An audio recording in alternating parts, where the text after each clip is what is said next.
인생을 살면서 정말 복 중에 큰 복이 뭐냐? 만남의 축복이죠. 그러지 않습니까? 남자도 여자 잘 만나야 되고 여자도 남자 잘 만나야 되고 상사 잘 만나는 것도 복이고 부하 직원 잘 만나는 것도 복이고 좋은 담임 목사 만나는 것도 복이고 좋은 성도 만나는 것도 복이죠. 금년에 여러분 만남의 축복이 있기를 바랍니다. 하나님께서 만남의 축복이 정말 큰 축복이죠. 그런데 오늘 신년 첫 주일 예배를 드리는 여러분은 2019년 첫 번째 만남으로 인생 최대의 축복인 하나님을 만나셨으니까 벌써 복을 받은 겁니다. 이제 오늘 하나님 만났으니까 이 하나님 은혜로 세상에 나아가서 이로운 벗, 여러분의 협력자, 여러분을 돕는 자, 여러분의 복을 가져다주는 그런 만남을 많이 만나시길 바랍니다. 이삭이 리브가를 만난 것처럼, 야곱이 나엘을 만난 것처럼, 요셉이 술 맡은 관원장을 만난 것처럼, 술 맡은 관원장 안 만났으면 어떻게 되겠어요? 모세가 아론과 훌을 만난 것처럼, 다윗이 요나단을 만난 것처럼, 사도 바울이 브리스길라와 아굴라를 만난 것처럼 여러분에게도 평생 잊을 수 없는 정말 복된 만남이 있는 한 해가 되시기를 예수 이름으로 축원합니다. 그런데 꼭 우리가 기억해야 될 것은 우리 인생 최대의 만남은 예수님과의 만남이다라는 겁니다. 늘 매 순간마다 예수님을 만나는 그런 복된 삶을 살아야 진짜 우리의 인생에 가치가 있고 의미가 있을 것입니다. 세례 요한이 요단강에서 세례를 주고 있는데 예수님이 세례를 받으러 오셨어요. 그때 세례 요한이 예수님을 가리켜서 뭐라고 하시느냐? 보라, 세상 죄를 지고 가는 어린 양이로다 그랬습니다. 그런데 그 다음날 세례 요한이 제자인 안드레와 요한과 함께 있는데 예수님이 눈앞을 지나가는 거예요. 세례 요한이 그 예수님 가리켜 또 그랬습니다. 보라, 하나님의 어린 양이로다. 그러니까 안드레와 요한이 그 길로 예수님을 따라가서 예수님의 제자가 됩니다. 원래 안드레와 요한은 세례 요한의 제자였어요. 그런데 예수님을 따라가서 예수님의 제자가 된 겁니다. 그러면 세례 요한은 왜 예수님을 가리켜서 세상 죄를 지고 가는 하나님의 어린 양이라고 하셨느냐라는 거죠. 세례 요한이 말한 이 어린 양은 구약시대에 죄인이 죄를 용서받기 위해서 하나님께 제물로 바치는 그 속죄 제물의 어린 양을 말합니다. 구약시대의 성도들은 죄를 용서받으려면 양을 잡아서 죽여서 제물로 바치고 용서를 받았어요. 내가 내 죄값 때문에 죽어야 되는데 양이 나를 대신해서 죽는 것입니다. 이 속죄제의 어린 양을 죽이기 전에 반드시 거쳐야 될 의식이 있어요. 반드시 해야 될 일이 있는데 그게 뭐냐? 양의 머리에 뭐 하는 거예요? 죄인인 내가 안수하는 겁니다. 만약에 양의 머리에 안수하지 않고 그 양을 죽이면 그 양이 나와 아무 상관도 없습니다. 양을 1000마리, 10,000마리 죽여도 그 양이 나와 아무런 관련이 없는 거예요. 그러나 양의 머리에 내가 안수하고 그 양을 잡아 죽일 때 나의 모든 죄가 내가 안수하는 그 순간에 그 양에게로 다 넘어간다. 그래서 양이 죽을 때 죄인인 내가 죽는 것이 되는 것입니다. 세례 요한은 이 예수님의 죽으심, 이게 무슨 의미인 줄 알았다라는 거죠. 구약시대 그 속죄 제물의 어린 양처럼 예수님이 우리를 대신해서 우리 죄를 짊어지시고 십자가에 죽으실 것을 알았다라는 거예요. 그래서 예수님을 가리켜서 세상 죄를 지고 가는 어린 양이로다. 그렇게 얘기한 겁니다. 예수를 믿는 게 뭡니까? 그것은 구약시대 성도들이 죄를 용서받기 위해서 속죄 제물인 어린 양에게 안수하는 것과 같습니다. 죄인이 어린 양의 머리에 안수하지 않으면 그 양의 죽음이 나와 아무 관련이 없어요. 그러나 안수할 때 나의 모든 죄가 그 양에게로 넘어가고 양이 죽을 때 내가 죽는 죄값을 치르기 위해서 내가 죽는 것이 되는 겁니다. 마찬가지로 우리가 예수님을 믿지 않으면 2000년 전 십자가에 못 박혀 죽으신 그 예수님의 죽음이 나와 아무 관련이 없는 거죠. 그러나 내가 예수를 믿는 그 순간 2000년 전에 골고다 언덕에서 죽으셨던 그 예수님 십자가의 죽음이 내게 효력을 발휘하게 되는 겁니다.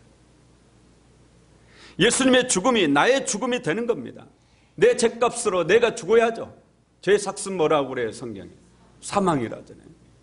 내 죄값으로 내가 죽어야 돼요. 그런데 예수님이 속죄의 어린 양으로 나를 대신해서 죽으시는 겁니다. 치러주신 거죠. 그렇게 여러분의 모든 죄가 다 용서받은 줄로 믿습니다. 이걸 가장 잘 표현하고 있는 성경의 말씀이 어디에 있느냐? 사도 바울의 갈라디아서 2장 20절에 내가 그리스도와 함께 십자가에 못 박혔나니. 사도 바울은 로마의 네로 황제 때 칼로 목을 베어서 참수형을 당하는 그런 순교를 하셨습니다. 그리고 갈라디아서 2장 20절을 쓰실 때는 살아계셨어요. 그러잖아요. 살아계시니까 쓰셨죠. 그런데 살아있는 이 사도 바울이 내가 그리스도와 함께 십자가에 못 박혔다 그렇게 얘기한다. 바로 내가 예수를 믿는 순간 그 예수님의 죽음이 나의 죽음이다라는 것을 말해주는 겁니다. 왜 죽느냐? 죄값을 치르기 위해서 죽으시는 거죠. 여러분이 예수를 믿는 순간 골고다 십자가에 달려 죽으신 예수님의 죽음이 여러분의 죽음이 되는 줄로 믿습니다. 예수님이 죽으심으로 여러분의 모든 죄값이 다 치러졌고 용서받은 것입니다. 예수님은 우리 죄를 대신 짊어지신 속죄제물 어린 양이시다. 이걸 오늘 히브리서에서 말씀하고 있는 거죠. 오늘 읽은 히브리서 13장 말씀은 예수님 바로 구약시대 그 속죄제물인 어린 양이시다라는 것을 오늘 증명하고 증언하고 있는 겁니다. 10절에 보면 우리에게 제단이 있는데 장막에 섬기는 자들은 그 제단에서 먹을 고난이 없나니 이는 죄를 위한 짐승의 피는 대제사장이 가지고 성소에 들어가고 그 육체는 영문 밖에서 불사릅니다. 구약시대의 제사장은 세상의 일을 하지 않죠. 그러니 자연히 수입이 없잖아요. 그러면 뭘 먹고 살아요? 성도들의 11조 그리고 성도들이 이스라엘 백성들이 제사 지내고 남은 재물, 이 재물이 제사장의 몫이었어요. 그런데 제사장도 먹을 수 없는 재물이 있는데 그게 뭐냐? 일반 속죄 재물은 개인적으로 드리는 속죄 제사는 제사장이 먹습니다. 그러나 이스라엘 전체 회중이 드리는 이 속죄 제사, 대속죄일에 드리는 이 속죄 제물은 그 누구도 먹을 수가 없어요. 제사장도 먹을 수가 없었습니다. 그래서 양을 잡으면 양의 피는 가지고 가서 지성소에 들어가서 지성소에 뿌리고 이 육체, 양의 짐승, 이 몸뚱아리, 육체죠. 오늘 11절에 말하는 그 육체는 영문 밖에서 불살랐습니다. 영문이 뭐냐? 이스라엘 백성들이 애굽에서 나와서 가나안까지 행군을 할 때 그냥 오합지대로 가고 싶은 대로 아무렇게나 막 가는 게 아니에요. 각 지파별로 진을 짜가지고 갔습니다. 쉴 때도 법궤를 중심으로 해서 딱 진을 써 세 지파씩 동서남북으로 딱 해가지고 쉬고 출발할 때는 유다 지파 가장 앞에 서고 진을 짜가지고 그렇게 갔습니다. 그 진, 이것을 영문이라고 진영이라고 영문 밖은 바로 그 이 진의 밖을 말하는 겁니다. 이게 예루살렘 성전 시대에는 예루살렘 성이 영문이 되는 거예요. 왜냐? 예루살렘 성 안에 이스라엘 백성들이 살고 그 성의 중심에 누가 계시느냐? 성전이 있고 하나님의 법궤가 거기 있거든. 속죄 제물은 오늘 11절에 어디서 불사른다고 그래요? 영문 밖에서 불사릅니다. 속죄제의 어린 양은 영문 밖에서 불사른다. 그러므로 예수님이 세상 죄를 지고 가는 하나님의 어린 양이시라면 반드시 예루살렘 성 안에서 죽으셔야 돼요? 성 밖에서 죽으셔야 돼요? 성 밖에서 죽으셔야 되는 거예요. 예루살렘 성 안에서 죽으시면 속죄 제물이 아니에요. 예루살렘 성 밖에서 죽으시는 거예요. 골고다 언덕은 예루살렘 성 안에 있어요? 성 밖에 있어요? 성 밖에 있습니다. 그래서 영문 밖에서 주님이 죽으셨다. 오늘 찬송가 주기철 목사님이 영문 밖의 길이라네. 십자가의 길이 영문 밖으로 가는 길이다. 그 얘기.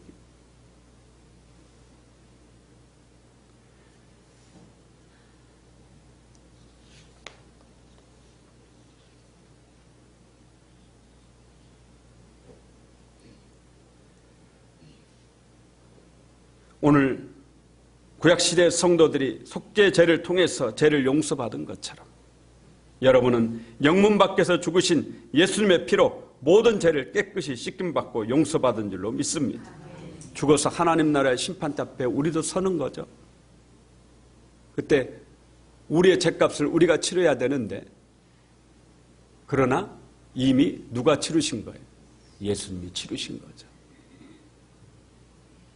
저와 여러분이 죄가 없는 것이 아닙니다. 죄를 안 짓고 사는 게 아니에요. 그러지 않습니까? 여러분 자신을 되돌아보세요. 여러분이 죄 안 짓고 사십니까? 그거 아니지 않습니까? 용서받은 것뿐입니다. 용서받은 것이에요. 누구 때문에요? 예수님 때문에. 우리는 용서받은 죄인이에요. 예수님께서 여러분의 죄값을 대신 지시고 십자가에 못 박혀 고난당하셨기 때문에 여러분의 죄가 용서받은 줄로 믿습니다. 12절에 보면 그러므로 예수도 자기 피로써 백성을 거룩하게 하려고 어디서 고난받으셨다고요? 성문 밖에서, 영문 밖에서 고난받으셨느니라. 그런데 성경은 그 다음에 오늘 우리에게 말씀합니다. 13절에 그런즉 우리도 그의 치욕을 짊어지고 영문 밖으로 그에게 나아가자. 여기서 그는 예수님이죠. 그런즉 우리도 예수님의 치욕을 짊어지고 영문 밖으로 예수님께 나아가자. 우리도 예수님이 가셨던 그 십자가의 길 가야 된다라는 겁니다. 그 고난의 길을 가야 한다라는 거죠. 치욕을 짊어지고 예수님의 뒤를 따르자. 예수님이 분명히 말씀하셨죠. 누구든지 나를 따라오려거든 자기를 부인하고 자기 십자가를 지고 나를 따를 것이니라. 자기 십자가만 지라고 하신 것이 아니에요. 자기 십자가를 지고 예수님을 따르라. 그렇게 말씀합니다. 또 마태복음 10장 38절에서는 자기 십자가를 지고 나를 따르지 않는 자도 내게 합당하지 아니하니라. 자기 십자가 안 지는 사람도 합당하지 않고 자기 십자가 졌더라도 예수님 따르지 않으면 예수님께 합당하지 않다. 예수님의 사람 아니다. 그런 얘기죠. 여러분이 예수 믿는 믿음의 사람이라면 예수님과 함께 고난받을 각오도 해야 된다라는 것입니다. 이것이 십자가의 영성입니다. 오늘날 많은 크리스천들이 고난 없는 영광을 꿈꾸고 있습니다. 십자가 없는 부활을 소망하고 있습니다. 그렇기 때문에 조금만 고난이 닥쳐도 그냥 와르르 무너집니다. 조금만 유혹이라도 주저앉습니다.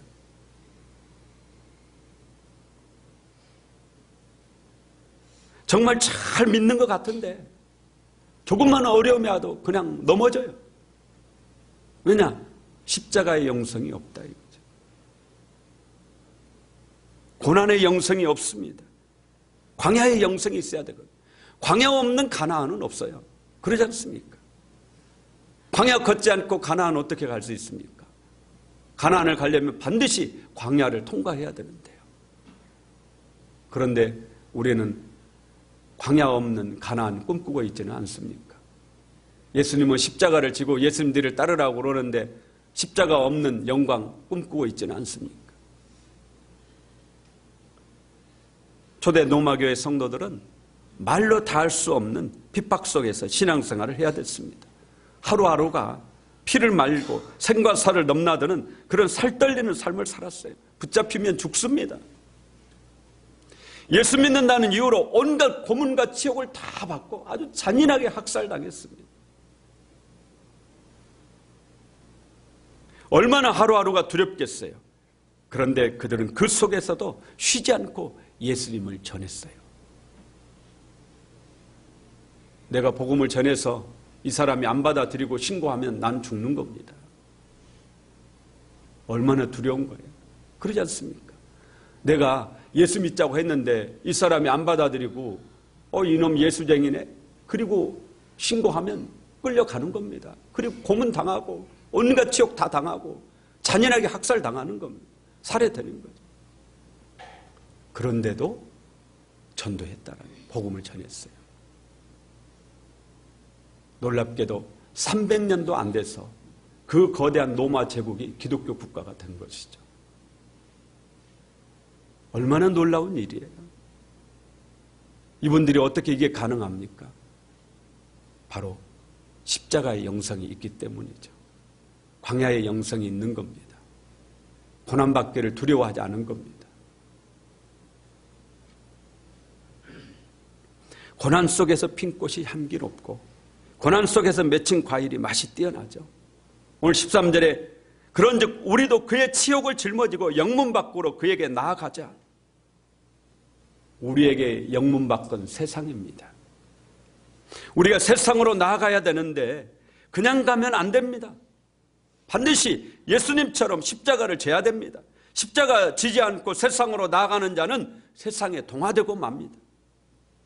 십자가 지고 예수님들을 따라서 예수님처럼 세상을 구원하기 위해서 나아가야 승리할 수 있습니다. 영문 밖에서 그리스도께서 무슨 일을 하셨어요? 죄인을 구원하시기 위해서 십자가를 지셨죠. 십자가를 짊어지고 영문 밖으로 나가셨잖아요. 그리고 그 십자가에 달리셨어요. 세상을 구원하시기 위해서 영문 밖으로 가신 겁니다. 우리도 이제 세상으로 가야 됩니다. 여기서 세상은 여러분의 가정이고 여러분의 직장이고 여러분의 삶의 현장이고 삶의 일터죠. 그런데 그냥 가면 실패한다라는 거예요. 여러분의 십자가를 져야 된다라는 겁니다. 십자가 지지 않은 사람은 예수님을 따를 수 없습니다. 예수님을 따른다고 말해도 예수님 따르는 사람 아닙니다. 반드시 십자가를 지고 따르라고 주님 말씀하셨어요. 여러분의 십자가는 뭡니까? 어떤 분은 남편이 십자가일 수 있죠. 남편이라는 그 십자가를 지십시오. 세상 여자는 마음에 안 들면 이혼할 수 있다 이거예요. 그러나 예수 믿는 사람은 십자가 지라는 겁니다. 누가요? 제가요? 누가 그래요? 예수님이 십자가 지라는 거예요. 세상 남자는 내 여자 마음에 안 들면 이혼하고 딴 여자 만날 수 있다 이거예요. 그러나 예수 믿는 남자는 그렇게 하면 안 된다라는 거예요. 내 아내가 병들고 우울증이 있고 살림을 다 털어먹고 별짓을 다 해도 십자가 지라는 거죠.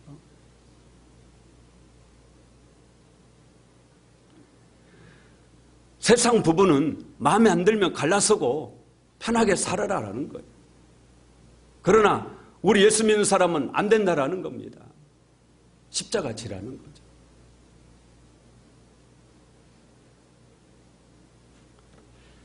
자녀가 십자가일 수도 있고 부모님이 십자가일 수도 있습니다. 이거 지지 않고 예수님 따를 수 없습니다.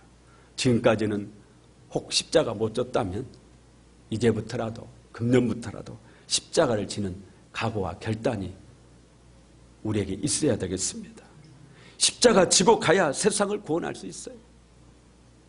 제가 이 설교를 준비하면서 그런 생각이 들었어요.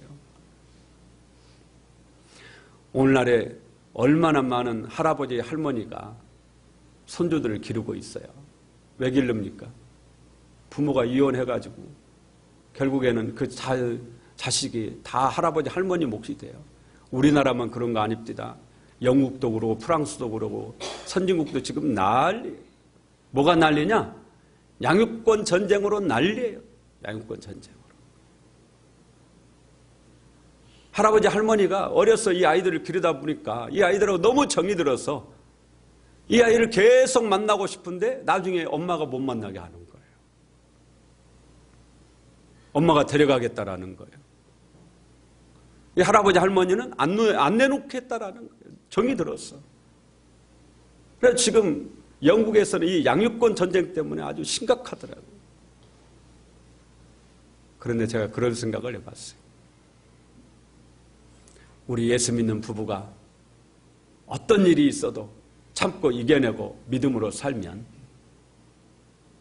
오늘 옛날 로마 시대에 그 로마의 귀족들이 아들을 장가 보내려고 그러는데 귀족의 집안에 딸을 데려와서 결혼을 시켰더니 아기를 낳는데 기형아가 나온 거예요. 성적으로 얼마나 타락했는지 매독이 그냥 판을 쳐가지고 아기를 낳으면 기형아가 나와요. 옆집에도 기형하고 어느 대감집에도 기형하고 두려워서 이게 장가를 보낼 수가 없고 시집을 보낼 수가 없어요. 두려워서. 그래서 이 귀족들이 당시에 기독교 처녀들 그렇게 자기들이 잡아서 죽이는 그 기독교인들의 처녀들을 보쌈에다가 방에다가 가둬놓고 억지로 강제로 자기 아들하고 결혼시켜가지고 평생을 살게 하는. 그래 나중에 보니까 로마의 귀족들의 자녀들이 거의 대부분 다 크리스찬이더라 이거예요. 왜냐? 어머니가 다 크리스찬이에요. 비록 방 안에 갇혀서 평생 살았지만 자녀를 예수 믿는 자녀를 기른 겁니다. 그래서 로마가 300년 만에 기독교 국가가 된 것이 아닙니까? 오늘 우리 시대도 마찬가지 아니겠어요? 정말 우리 예수 믿는 사람들이 세상 풍조 따라가지 않고 믿음을 지키고 성경 가르친 대로 가정을 지키면서 이렇게 살아간다면 얼마나 많은 안 믿는 사람도 우리 예수 믿는 집에서 딸 데려다가 며느리 삼고 싶고 아들 데려다가 사위 삼고 싶고 그러겠어요. 오늘 우리가 그런 영성을 회복해야 된다. 영적 부흥은 다른 것이 영적 부흥 아닙니다. 신령한 사람은 뭐 방언하고 예언하고 안수하면 병 낫고 이것이 신령한 것이 아니에요. 진짜 신령한 것은 진짜 예수 믿는 사람으로 살 때 신령한 사람이 되는 거죠. 원수도 십자가라면 져야죠. 부모님도 십자가라면 져야 돼요. 이거 지지 않고 예수님 따를 수 없다. 십자가를 지고 가야 세상을 구원할 수 있습니다. 십자가를 질 능력이 생기고 십자가를 질 때 마귀가 두려워하는 것이죠. 금년 우리 총회 주제와 우리 교회 표어가 영적 부흥으로 민족의 동반자 되소서, 동반자 되게 하소서. 십자가를 지는 것이 여러분 영적 부흥입니다. 예수 믿는 사람답게 사는 것이 영적 부흥이에요. 그게 민족의 동반자 되는 것이죠. 애국이 뭐 총칼 들고 나가서 싸워야만 애국자 아닙니다. 여러분이 예수 똑바로 믿는 것이 저는 애국이라고 생각합니다. 예수 믿는 사람답게 삽시다. 작은 것부터 예수 믿는 사람답게 삽시다. 남의 것 떼어 먹은 것 있으면 갚고 아내 몰래 바람 피고 있으면 끊고 남편 몰래 엉뚱한 짓 하고 있으면 끊어야죠. 그거 끊지 않고 어떻게 예수 믿겠어요? 게으르게 살고 있다면 부지런해지고 죄가 있다면 회개하고 새 사람 돼야죠. 그러지 않습니까? 그러지 않고 하나님께 복만 달라고 우리가 구하면 여러분 입장 바꿔 생각해 보세요. 여러분이 하나님이시라면 나는 아무것도 헌신도 안 하고 희생도 안 하고 아무것도 안 하려고 하면서 하나님께 복만 달라고 입으로만 맨날 우리가 나불나불하고 있으면 하나님 보실 때 얼마나 어이가 없고 한심하시겠냐. 복을 받으려면 복을 받을 만한 그릇이 돼야죠. 그러지 않겠어요? 금년에 복을 받읍시다. 그러기 위해서 복을 받을 만한 그릇이 돼요. 남편에게 사랑받으려면 사랑받을 만한 그런 모습을 보여줘야 되고 아내에게 사랑받으려면 존중함 받으려면 그만큼 노력해야죠. 제가 우리 젊은 남자 집사님한테 그랬어요. 남편이라면 적어도 죽는 한이 있어도 내 가정을 책임질 줄 알아야 된다. 여러분 그런 거 아닙니까? 내 몸이 찢어지는 한이 있더라도 나가서 돈 벌어다가 내 아내, 내 자식들 먹여 살릴 각오와 결단이 있어야 그게 남편인 것이지 아무것도 안 하면서 대접만 받으려고 그러면 어느 여자가 남편이라고 존중해 주겠냐. 존중받으려면 남편답게 살아야 되고, 아내도 마찬가지 아니겠어요? 아내로서 존중받으려면 아내답게 살아야 되고, 예수님께 존중받으려면 예수 믿는 사람답게 그렇게 살아야 돼요. 그러지 않습니까? 예수님도 우리를 위해서 희생과 헌신 안 하셨으면 우리가 뭐 하려고 예수를 믿고 예수를 따르고 그러겠어요? 그러지 않습니까? 오늘 새해 첫 주일을 드리는데 금년에는 반드시 하나님께 복을 받는 한 해가 되길 바랍니다. 그러려면 복을 받을 만한 그런 삶을 살아야 된다라는 거예요. 그런 삶을 살아야 돼요. 제대로 삶이 있으면 끊고 올바른 삶을 살려고 노력해야죠. 100점은 못 돼도 100점 맞으려고 발버둥 치면 우리 주님이 불쌍히 여기셔서 너 보니까 참 내 마음에 참 감동이 온다. 내가 너에게 복을 안 주면 누구에게 복을 주랴? 16절에 봐보세요. 오직 선을 행함과 서로 나누어주기를 잊지 말라. 하나님은 이 같은 제사를 기뻐하시느니라. 나만 알고 살아왔다면 베푸는 삶을 살아야 된다라는 겁니다. 영문 밖에서 십자가에 달려 죽으신 예수님은 여러분을 위해서 그 모진 고난의 길을 걸어가셨습니다. 이제 우리도 우리의 자녀를 위해서 희생하는 삶을 삽시다. 세상 사람들처럼 네 인생 네가 살고 내 인생 내가 살고, 여러분 그렇지 않습니다. 희생과 헌신은 결코 헛되지 않습니다. 희생과 헌신의 꽃이야말로 가장 아름다운 꽃 아닙니까? 어머니를 왜 최고로 알아주는 거예요? 어머니의 희생이 너무 고귀하고 거룩하기 때문 아니에요. 자식 팽개치고 달아나는 어머니가 무슨 어머니겠어요? 그러지 않습니까? 자식을 위해서 당신의 목숨을 바치기 때문에, 그런 희생과 각오와 결단이 있기 때문에 어머니가 가장 최고의 고귀한 사랑이죠. 희생하는 것 절대 헛되지 않습니다. 여러분의 헌신, 하나님께 드리는 헌신뿐만이 아니고 가정에서 남편과 아내와 자녀와 부모님을 헌신하는 것, 이거 결코 헛되지 않다. 사람은 몰라줘도 하나님은 알아주실 줄로 믿습니다. 하나님 바라다 보면서 정말 믿음으로 살아서 금년 한 해 복된 한 해 되시기를 예수 이름으로 축원합니다.